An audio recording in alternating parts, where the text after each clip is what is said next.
power set kan nei le ta power set kan ti chu set kan nei ta ni chuan khami set kan nei a kha subset engzat nge khami set kan nei tang khan kan chen dar thei ti kha aron soi tung chuan mai ta ni power set a chuan entir na han pe tai la set a lo nei tai la set a hian 10 23 30 le 30 theng hi tiang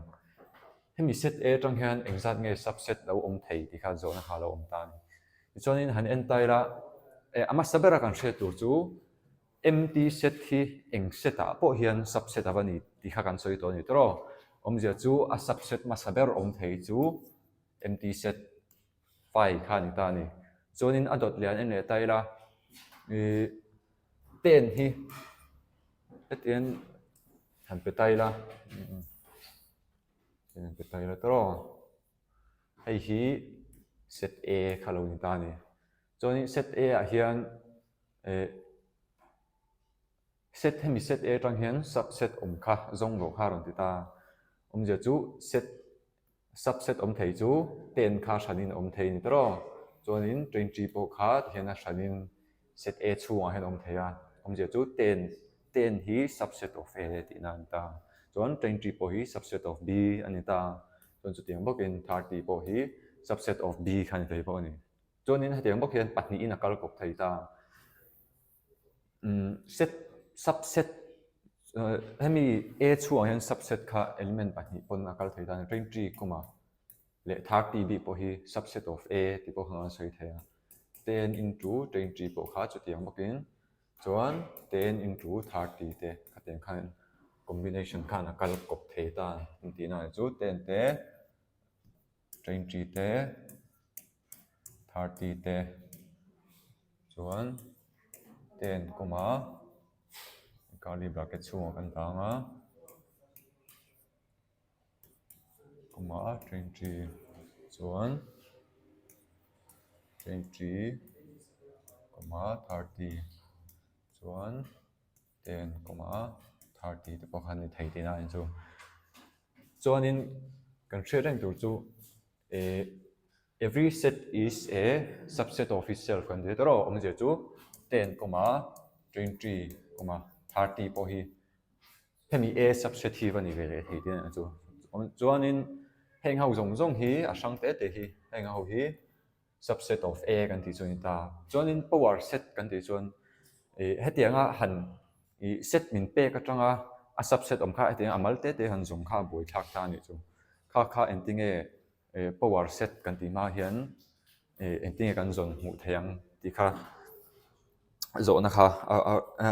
ti kha all somte in kan zong mu theia chu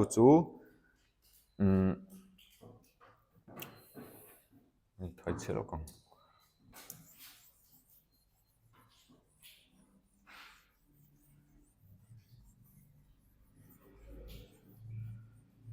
power set ta chuan ti hian kan ziak ta a n power set of a tra a is equal to ta hian set a hi an en tai la set a chunga hian element pakhat pathum kan nei ni tro chuanin heta hian a set a element chung set a chung element umzat kha kan ziak nga 3 tro 3 ani ta ti chuanin heta hian a element umzat tur chu 10 to the power 3 heta hian element subset pakhat pahnih pathum pali panga paruk pasari pariat ni ba ka hian pokha bok tro 10 20 30 kan ta ami hi a chunga hian element pathum a awm ni chuan power kha engo ti sual kan nei aka ti sual hei kan 10 20 10 20 20 30 10 30 ni tro 10 into 23 13 ta hian tru kan ziak anga tru kan ziak anga chuanin set A chhungah khian element pakhat pahnih pathum kan nei ta khami element kan nei zat kha ta hian power kan nei don ta ni omzia chu tru kha voithum kan multiply nga chuan voithum kan multiply chuan 2 to the power cube chu 8 draw omzia chu power of a set tanga kan hmu thei chu hemi set min pek atanga subset om thei zat kha pariat ani ti hemi hmang hian kan chok thei ta ni omzi a general form ah chuan power set of any set chu 2 to the power n ani ta ni chuan n hi enge kan ti chuan number of element in the given set ani mai ta ni tero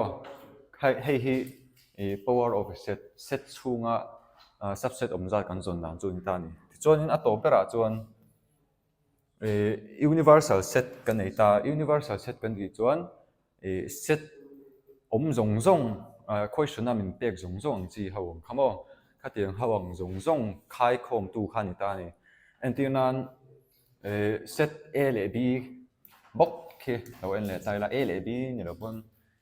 c le d te pok an hang vek thei thawa capital letter a symbol chin chi na chu a hi hang tai la 1 2 3 4 te lo nei ta la tro chuan b a 3 4 5 6 7 8 hei set pahnin pe khalo ni ta ni chuan universal set chu set zong zong khai khom tu ong kha an mai ta set a element om ho khai khom tu ong kha mai ta chu entinge hei hi a universal set kan zong ani chuan universal set chu kan chin chian a bi ka chu u hi ni ta ni u chu u is equal to and